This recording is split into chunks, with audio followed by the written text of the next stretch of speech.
Anthony. Thank you for the invitation, Anthony. Janer, thank you for your service. All these beautiful members. How do you like that reading? I'm a cocaine addict. My name is Bill.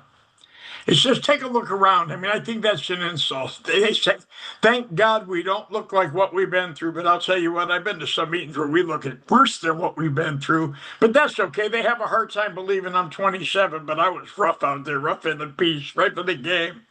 Good to see you, Magenta. And she got the same little guy who was on the other day with her. It's crazy. Crazy, crazy.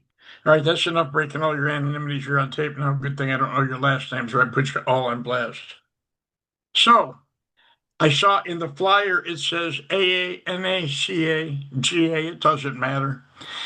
This disease is not substance specific. I needed to learn that, and I didn't even. I mean, I knew that I was.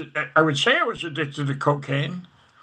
It seemed like I couldn't get enough of it, but I didn't understand why. I don't know if any of you are ever on your way to go and get high and you got that irritable bowel syndrome going on where you didn't know if you're going to throw up or pass gas, but something bad was happening physiologically. If you had that experience, I remember telling myself on the way, I said, this ain't going to be good because it was almost as if I was craving it before I put it inside of me. And what I didn't realize is the obsession of the mind was also working on my body. And once I put the first one in, it's like the end of the world was coming because I couldn't get enough to satisfy it. I always had enough to start, but never enough to finish. So I had to learn what an addict was. We used the Big Book of Alcoholics Anonymous, thank God, because they've got a proven program of recovery that works.